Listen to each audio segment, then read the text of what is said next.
Aujourd'hui, quand on parle de personnalités noires, on parle de personnes qui sont soit sportives, soit comédiens, soit Barack Obama. Sauf que dans l'histoire, il y a eu énormément de personnalités noires, des scientifiques, qui par leur travail ont complètement changé, voire révolutionné notre manière de vivre. Mais ça, on n'en parle pas ni à l'école, ni à la télé. Non. Tais-toi, tais-toi. Aujourd'hui, grâce à l'aide et au travail de plusieurs personnes, j'ai décidé d'être ton prof d'histoire. Et je vais te donner un petit cours que tu n'auras peut-être jamais à l'école. La première personne qui a révolutionné le monde, c'est monsieur Lewis Latimer, l'inventeur du filament de carbone dans les ampoules. Et histoire de détruire tes nombreuses années d'études, non, ce n'est pas Edison qui a inventé l'ampoule, mais bien un monsieur qui s'appelle Joseph Swan. Il faut savoir que l'ampoule d'Edison, elle était pas top, elle était lourde, sa durée de vie c'était plus ou moins 30 heures. T'imagines toi changer une ampoule toutes les 30 heures? Là, on ne parle plus d'obsolescence programmée, mais bien de je t'emmerde programmé. Et en voyant ça, Lewis Latimer, il a décidé de remplacer le filament de papier d'Edison par du filament de carbone. Et c'est ainsi qu'il a éclairé notre vie. Oui. Aujourd'hui, je suis poète. Et c'est pas tout. Ce monsieur, évidemment inconnu des cours d'histoire, est quand même l'inventeur du système électrique parallèle. En français, ça veut dire qu'avant son invention, lorsqu'il y avait une ampoule qui pétait au salon, eh ben toutes les ampoules pétaient. Et là, Lewis, il s'est dit, ouais, mais là, c'est chiant, t'achètes une ampoule, il y a tout qui pète. Et donc, il a décidé de changer le circuit électrique. Et c'est ce grand monsieur qui a dirigé l'installation de la lumière électrique à Philadelphie et à Montréal. C'est aussi lui qui a dessiné le tout premier modèle de téléphone. Ce mec nous a pondu des ampoules électriques qui durent plus longtemps. Il a éclairé nos villes. Et il a participé à la maquette du tout premier téléphone. Et ça, évidemment, on ne va pas te l'apprendre en cours d'histoire. Pourquoi? Je sais pas.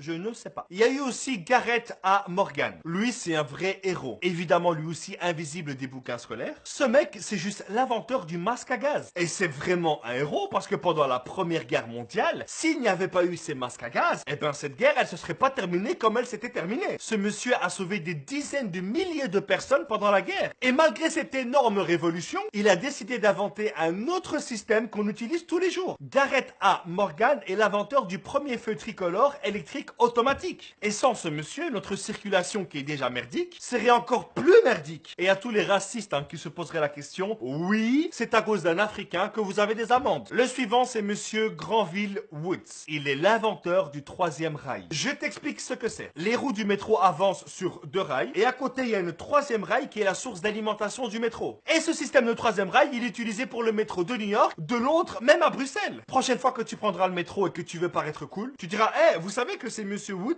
qui a inventé le troisième rail et que c'est grâce à lui que le métro se déplace? Vous savez ou pas? Et évidemment qui arrive à ce moment-là, Thomas Edison encore. Dès qu'il a appris que Woods avait inventé le troisième rail, il lui a dit « regarde là-bas, il y a Joule !» Et encore une fois, il a été courir pour mettre le brevet à son nom. Ensuite, il y a Woods qui va au tribunal pour dire à Edison d'arrêter ses conneries. Et heureusement, il a gagné son procès. Et là, t'as Edison qui lui dit sans pression « dis-moi, ça te dirait de travailler pour moi ?» Et là, t'as Woods qui voit ce Thomas Edison qui a voulu lui voler et lui répond « Je peux pas dire ça. » Je peux pas dire ça, il y a des enfants qui nous regardent. Et c'est aussi Granville Woods qui a gâché mes journées avec des séries de merde. Des séries où le son et l'image sont décalés d'une semaine. Des séries où lorsque ta maman les regarde, elle ne te reconnaît plus comme fils. Oui, mesdames et messieurs, Granville Woods est l'inventeur de l'antenne parabolique. Excusez-moi, non mais... Quand j'étais plus jeune, c'était moi qui la plaçais. Et je devais la bouger toutes les secondes d'un micro-millimètre. Et quand l'image, elle prenait, j'avais pas le droit de bouger.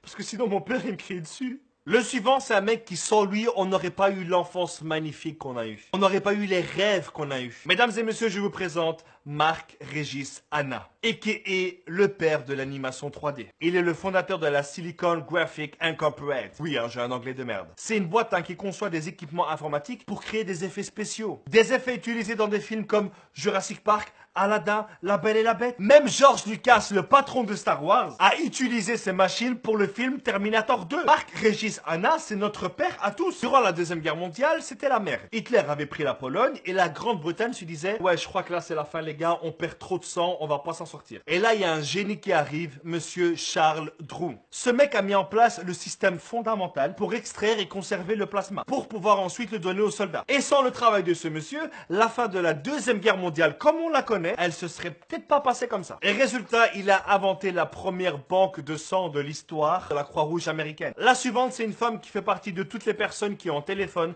et qui disent la fameuse phrase « Attends 2 secondes, j'ai un double appel ». Shirley Ann Jackson est la maman de l'appel en latin. Encore une autre femme, attends, qu'est-ce que je raconte? Une immense femme, le docteur Patricia Hera Batt. Elle a inventé un dispositif qui permet de soigner sans grande douleur la cataracte, qui est une maladie de l'œil. Et ce traitement est utilisé utilisée aujourd'hui partout dans le monde. Elle a même été capable de redonner la vue à des mecs qui étaient aveugles depuis 30 ans. Il y en a eu d'autres, hein, comme Marie Van Britta Brown. Elle a inventé la caméra de surveillance domestique. John L. Love qui a inventé le taille-crayon. Et il y en a encore plein d'autres que je ne pourrais pas citer. Tout ça pour dire, hein, que même si l'histoire est écrite par les vainqueurs, les puissants et les fortunés, on ne pourra jamais cacher indéfiniment le soleil avec sa main. Et qu'un jour ou l'autre, toutes ces personnes que l'histoire a voulu cacher referont surface et finiront dans les livres d'histoire de nos enfants ou nos petits-enfants. Le tout, c'est d'en parler. Merci à tous, rendez-vous la semaine prochaine. Peace!